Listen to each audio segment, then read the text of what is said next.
안녕하세요. 저는 경기도에서 거주하고 있는 32살 남자이고 제겐 결혼한 지 3년이 된 아내가 있습니다. 20살 풋풋한 대학교 시절 제게 눈에 띄는 한 여자가 있었습니다. 얼굴은 당연히 제 눈엔 가장 예뻤을 뿐더러 뭔가 남들과는 달리 털털한 여자였죠. 화끈한 성격으로 리더십이 있었고 평소에는 남을 배려를 잘하는 그런 성격이었습니다.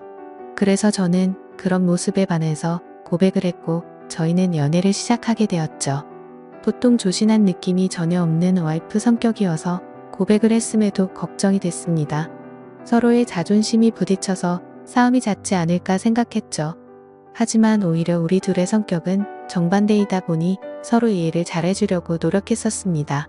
그러다 보니 아내와 저는 7년이라는 오랜 시간 동안 교제를 해왔는데 크게 싸운 적이 5손가락 안내 꼽을 정도로 싸운 적이 별로 없었습니다. 그리고 만난 지 1년도 채 안 됐을 때 저는 군대로 가게 되었는데 그렇게 짧게 만났음에도 제 아내는 2년이라는 긴 시간 동안 한결같았습니다. 사실 저는 제가 군대에 가게 되면 대부분의 여자들이 그러듯 제 아내도 다른 남자를 만나지 않을까 생각했습니다. 왜냐하면 제 아내는 남자들 사이에서 항상 인기가 많았기 때문이죠. 하지만 그렇게 인기가 많았음에도 단 한 번도 다른 남자에게 한눈도 팔지 않았습니다. 저는 그런 모습에 또 다시 반했고 그때 다짐을 했죠. 이 사람과는 평생을 함께 하고 싶다. 빨리 자리를 잡아서 꼭 결혼을 해야겠다라고요. 그렇게 저는 무사히 군대를 전역하고 나서 하루라도 빨리 제 아내와 함께 지내고 싶어서 열심히 살았습니다.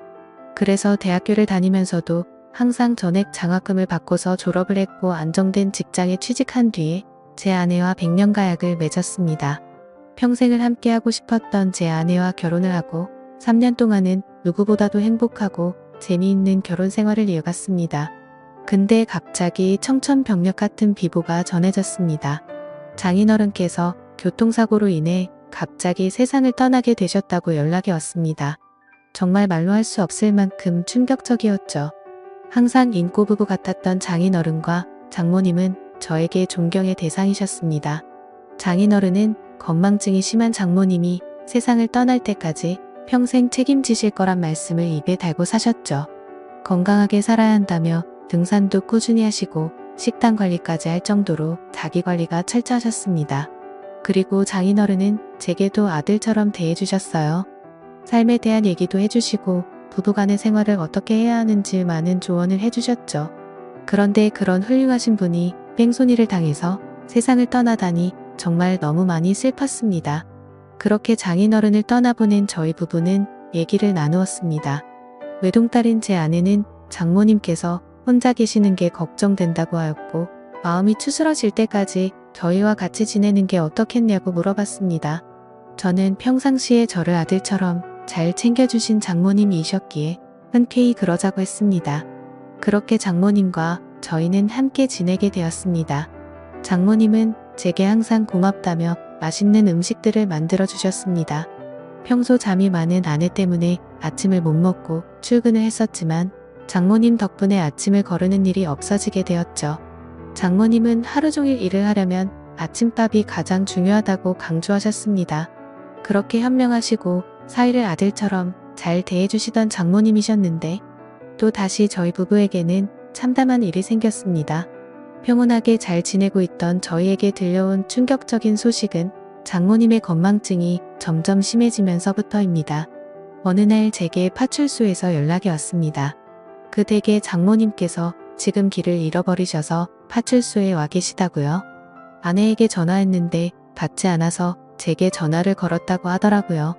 저는 깜짝 놀래서 그 길로 회사에서 조퇴를 하고 파출소로 달려갔죠. 자초지종을 들어보니 장모님은 마트에 장을 보러 가셨고 집으로 돌아오려고 하는데 갑자기 길이 생각이 나지 않았다고 하셨습니다. 저는 바로 병원으로 장모님을 모셨고 아내에게 연락해서 병원으로 오라고 했습니다. 병원에 도착한 아내와 저는 검사 결과를 듣게 되었습니다. 의사 선생님은 장모님께서 치매가 발병하셨다고 했고 저희는 정말 또 다시 큰 충격을 받게 되었습니다. 그날 이후로 장모님의 병세는 급속도로 악화가 되더라고요. 평소처럼 거실에 TV를 보고 있는데 장모님께서 저를 사위라고 부르는 게 아니라 대뜸 남편이라고 부르더라고요. 처음에는 치매 증상이 오래 지속된 게 아니셔서 장모님은 말 실수를 했다면서 제게 미안하다고 몇 번을 사과했지만 저는 오히려 그런 장모님의 모습이 슬프고 안쓰럽더라고요.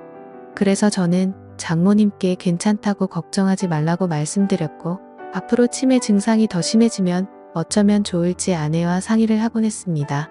그러다 어느 날 아내는 동창회 모임을 가게 되어서 저녁에 장모님과 제가 단둘이 있어야 할 때가 있었습니다.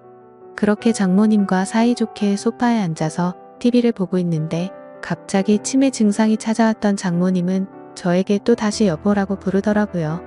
그러더니 갑자기 제게 뽀뽀를 하려고 하더라고요. 예전에는 치매 증상이 와서 저한테 여보라고 부르면 제가 돌아가신 장인어른인 척 하면서 맞춰드리기는 했지만 장모님이 저한테 뽀뽀까지 하려고 하니까 도저히 어찌할 바를 모르겠더라고요. 그래서 저는 그런 장모님에게 아무렇지 않은 척 하면서 뽀뽀하는 장모님을 막으려고 최대한 애를 썼지만 힘이 워낙 좋으셔서 피하기가 참 힘들더라고요. 평상시에 아무리 아름다운 외모를 가진 장모님이었다고 해도 존경하는 장모님이고 제 아내의 어머니인데 그런 분이 저보고 여보라고 부르면서 뽀뽀를 하려고 하니 정말 부담스럽고 너무 당황스러웠습니다. 다행히 그때 때마침 제 아내가 집으로 돌아왔고 당황해하고 있는 저를 보면서 뛰어들어오더라고요. 아내도 너무 놀랐는지 장모님을 떼어내며 엄마 정신 차려 징그럽게 무슨 짓이야 라고 말하는데 내심 치매로 힘들어 하시는 장모님을 보고 있으니 마음이 아팠고 속상하더라고요. 평소 저를 아들처럼 생각해 주신 분인데 이제 저를 못 알아보시고 장인어른으로 착각하고 계시니 장인어른이 돌아가시고 얼마나 힘드셨으면 저렇게 하실까 생각하니 너무 마음이 아팠어요. 그 후로 한동안 치매 증상이 나타나지 않다가 아침에 일어났더니 장모님은 이제 원래의 모습이 사라지셨습니다. 정상적인 사고방식은 볼 수가 없었고 치매 증상이 계속 이어졌습니다. 이제는 저에게 우리 사위라고 말하지 않고 항상 우리 서방, 우리 여보라고 말씀하십니다. 저는 장모님께서 저를 보고 남편이라고 생각해도 아무렇지 않게 받아들이고 있지만 그런 장모님을 보면서 제 아내는 매일 밤마다 혼자 숨어서 울기만 하네요. 저도 이렇게 마음이 아프고 슬픈데 제 아내는 오죽할까요? 갑자기 건강하시던 아버지가 곁을 떠나가고 의지하던 어머니는 갑자기 치매 증세가 발병하셨으니요. 아내는 엄마가 아이가 된 것 같아서 너무 속상하고 슬프다고 했고 그런 엄마 때문에 제가 매일 힘들어하는 것 같다면서 저에게 미안하다고 매일같이 사과를 하네요. 저는 진심으로 괜찮다고 생각해서 아내에게 괜찮다고 말하지만 아내는 장모님을 요양원으로 보내서 모시는 게 어떻겠냐고 하는데 저는 솔직히 요양원으로 보내고 싶지는 않더라고요. 제게는 너무나도 완벽하고 예쁜 아내를 힘들게 키워주신 훌륭한 분인데 고작 치매라는 병 하나가 걸렸다고 해서 쓸쓸하게 요양원에서 지내게 할 수는 없겠더라고요. 그렇게 저는 단호하게 아내의 제안을 거절했고 제 고집으로 인해 장모님과 함께 살고 있었습니다. 그런데 며칠 전 밤에 제가 일찍 잠들어서 안방에서 혼자 자고 있었는데 아내가 잠시 마트에 간 사이에 장모님께서 제가 자고 있는 안방으로 들어오셨습니다. 뭔가 감촉이 느껴져서 눈을 떠보니 장모님께서 제게 키스를 하고 계시더라고요. 처음에는 방이 어두워서 제 아내인가 싶었습니다. 그런데 대뜸 이런 적이 없었기에 저는 다시 자세히 보니 장모님이더라고요. 그때는 얼마나 놀랐던지 모르겠네요. 저는 깜짝 놀란 나머지 그런 장모님을 밀치면서 저도 모르게 무슨 짓이에요 라며 화를 벌컥 내버렸습니다. 제 화난 모습에 장모님은 결국 아이처럼 눈물을 흘렸습니다. 아내는 마트를 다녀오고 나서 장모님이 우는 모습을 보면서 놀라더군요. 갑자기 무슨 일이냐고 물었고 저는 어떻게 된 일인지 차분히 설명을 해줬습니다. 충격받은 아내는 한동안 실성한 사람처럼 펑펑 눈물을 흘리기 바빴고 그날 밤 제게 진지하게 말했습니다. 이러다간 일이 더 커질 것 같다며 제발 요양원에서 모시자고 애원을 했습니다. 아내는 만약 자신이 혼자 사는 미혼이었다면 장모님을 요양원에 보내지 않고 본인이 치매 걸린 엄마를 케어했을 거라고 하며 지금 결혼한 입장에서 저와 계속 마찰이 일어나다 보니 도저히 지금처럼 다 같이 지내면서 모실 수는 없을 것 같다고 하더라고요. 저는 아내가 어떤 마음으로 그렇게 애원하는지 알았죠. 그래서 저는 도저히 고집을 부릴 수 없어서 아내의 뜻에 따르기로 결정했습니다. 사실 저 또한 고민은 많았습니다. 아내에게조차 말하지 못한 사실이 있었죠. 아내가 없을 때마다 장모님은 저에게 몰래 다가오셔서 한마디씩 하셨습니다. 우리 딸 혼자라 외로울 텐데 아이 한 명 더 가지는 거 어때라고 물으셨고, 제가 방심한 사이에 엉덩이를 만지기도 하고 갑자기 스킨십을 하셔서 놀랄 때가 한두 번이 아니었죠.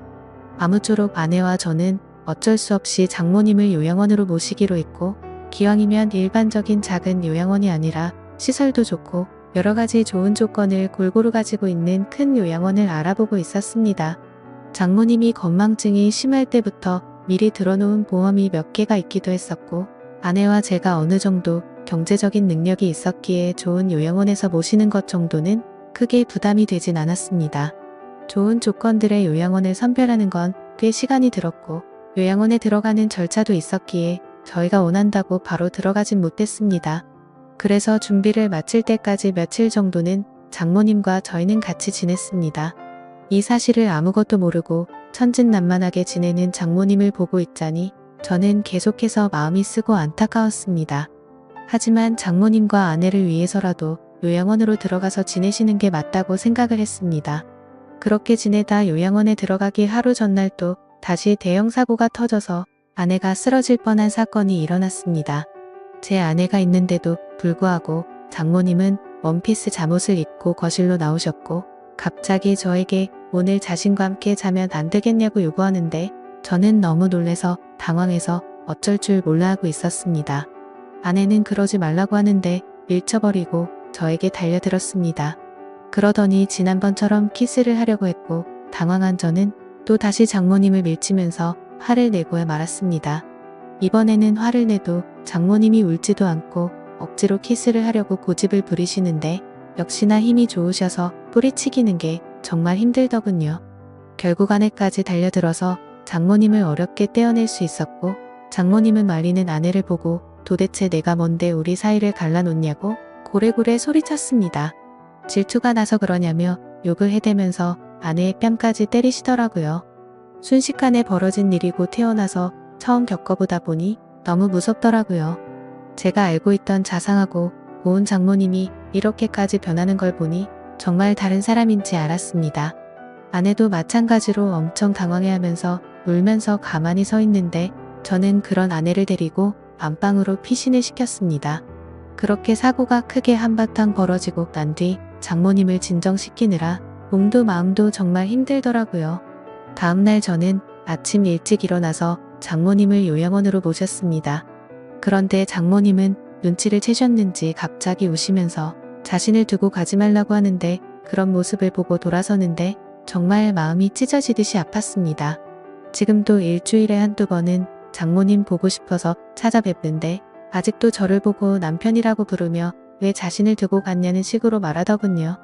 면회를 가고 집에 가려고 하면 제발 나 좀 데리고 가달라고 울고불고 난리가 납니다. 그런 모습을 보면서 아내도 저도 찾아뵐 때마다 마음이 너무 아프고 찢어지지만, 아내가 저보다 더하면 더했지 덜하진 않을 것 같습니다. 어제도 찾아뵀지만 아내는 도저히 적응이 안 되는지 그런 장모님을 볼 때마다 울기 바쁘네요. 장인어른이 돌아가신 지 마음이 추스러지지도 않았는데, 얼마 지나지도 않아서 장모님이 바로 치매가 걸리셔서 아내 입장에서는 심적으로 정말 많이 지쳐 있을 것 같습니다. 이러한 사정을 잘 알고 계신 제 어머니도 어떻게 이런 일이 벌어질 수 있냐며 연락을 드릴 때마다 제 아내를 자위로 해주라고 항상 말씀하시네요. 참 맞는 말 같습니다. 어떻게 이런 안 좋은 일들이 한순간에 벌어질 수 있을까요? 저도 마음이 이런데. 제 아내는 외동딸이라 같이 슬퍼할 형제 자매도 없어서 안쓰럽습니다. 생전에 장인어른과 장모님은 항상 금술이 좋기로 유명했다고 합니다. 동네에서 모르는 사람들이 하나도 없었고, 부부의 금술이 너무 좋으면 아이가 잘 안 생긴다는 미신에 걸린 듯 장인어른, 장모님은 결혼한 지 거의 6년 만에 정말 어렵게 제 아내를 가졌었다고 합니다. 심지어 지금은 아내가 튼튼하고 건강해서 아무렇지 않아 보이지만, 태어났을 당시에는 건강이 좋지 않아서 엄청 걱정을 많이 했다고 하더라고요. 그렇게 어렵게 건강을 회복시키느라 고생을 하셨고, 애지중지 키운 소중한 딸이었기에 평소에 제 아내와 장모님은 너무나도 사이가 각별했습니다. 그렇게 인생에서 가장 소중한 어머니가 치매에 걸리게 되니 딸의 입장인 아내는 당연히 힘들 수밖에 없다고 생각이 듭니다. 제게 직접적으로 말로 표현하진 않지만 옆에서 지켜보고 있으면 웃음도 사라졌고 넋이 나간 사람처럼 멍하니 있을 때가 많아졌습니다. 저는 사위일 뿐인데도 이 글을 적으면서 장인어른 생각과 장모님의 생각에 눈물이 나네요. 정말 누구보다 정정하셨었고 항상 웃음 넘치고 화목하기만 했던 부부셨는데 이런 현실이 일어났다는 게 믿어지지가 않습니다. 아무쪼록 장모님께서 아무리 난감하고 감당하기 힘든 일로 저를 당황스럽게 하셨지만 저를 아들로 생각해 주시고 잘해 주신 모습들이 제 어머니 같았습니다. 그래서 앞으로도 자주 장모님을 찾아뵐 생각이고 제 친어머니를 모시듯 잘 보살펴 드리려고 합니다. 그리고 제 아내를 예쁘고 멋진 사람으로 키워 주신 은혜에도 정말 감사드리고 있고요. 왜 착하고 고우셨던 우리 장모님에게 이런 일이 찾아오는지 가끔은 가슴이 미어 터지네요. 치매는 유전도 심하고 어린 나이에도 올 수 있다고 하니 제 아내에게는 결코 그런 일이 없도록 옆에서 든든히 지켜주려고 합니다. 두뇌 회전에 좋은 일들도 계속해서 많이 할 거고 앞으로 건강한 삶을 살기 위해 노력하려고요. 그리고 제게 좋은 말씀을 많이 남겨주신 장인어른의 마음도 본받아서 제 아내와 장모님을 지켜줄 겁니다. 살면서 많은 사람들에게 벌어지지 않는 일이겠지만 이번 일을 겪으면서 치매 증세로 인해 곁에서 고생 중인 가족분들의 노고를 잘 알게 되었습니다. 세상 모든 사람들이 치매로 인해 이런 아픔을 겪지 않았으면 좋겠네요. 감사합니다.